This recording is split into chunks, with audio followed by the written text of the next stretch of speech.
जय माता दी मित्रों। नवरात्रि के तीसरे दिन माँ दुर्गा के चंद्रघंटा स्वरूप की पूजा की जाती है। इनकी पूजा से जीवन में सुख समृद्धि बनी रहती है। माँ का ये स्वरूप सोने के समान तेजवान है। इनके 3 नेत्र और 10 भुजाएं हैं। इनके हाथों में कमल का फूल, बाण, धनुष, त्रिशूल, खड़ग, चक्र, खप्पर इत्यादि विराजित है।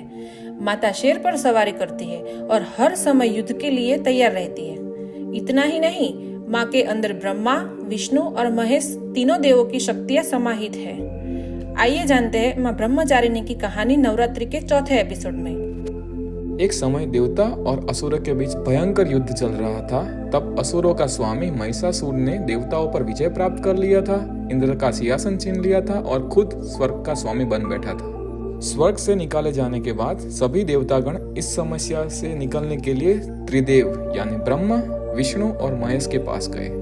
वहां जाकर सभी देवताओं ने अपना दुख बताते हुए असुरों द्वारा किए गए अत्याचार और इंद्र, चंद्रमा, सूर्य, वायु समेत सभी देवताओं के छीने गए अधिकार के बारे में बता दिया।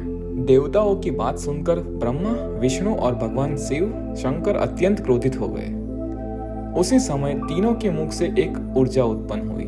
वही देवतागणों के सिर से निकली हुई ऊर्जा भी उस ऊर्जा से जाकर मिल गई। तभी वहां एक कन्या उत्पन्न हुई। तब भगवान शंकर ने उस देवी को अपना त्रिशूल भेंट किया। भगवान विष्णु ने उन्हें अपना चक्र प्रदान किया। इसी तरह हर एक देवता ने माता को अस्त्र शस्त्र प्रदान किया। इंद्र ने भी अपना वज्र एवं ऐरावत हाथी माता को दे दिया। वही सूर्य देव ने अपना तेज, तलवार और सवारी के लिए शेर प्रदान किया। तब देवी सभी अस्त्र शस्त्र को लेकर महिषासुर से युद्ध करने के लिए युद्ध भूमि में आ गई। उनका यह विशाल रूप देखकर महिषासुर भयभीत हो गया। तब महिषासुर ने अपनी सेना को मां चंद्रघंटा पर हमला करने के लिए आदेश दिया। देवी ने अपने अस्त्र शस्त्र से असुरों की सेना को नष्ट कर दिया।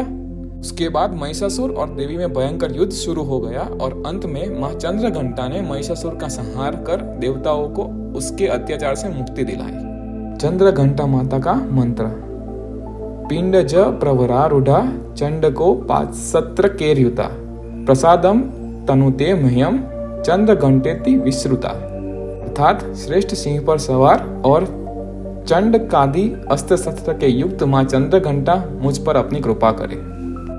इस देवी की आराधना से साधक में वीरता और निर्भयता के साथ ही सौम्यता और विनम्रता का विकास होता है।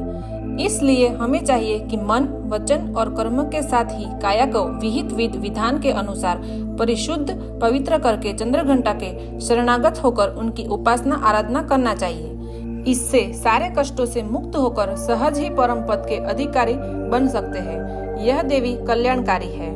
मित्रों, अगले एपिसोड में सुनेंगे हम माँ कुष्मांडा की कहानी। धन्यवाद मित्रों। जय माता दी।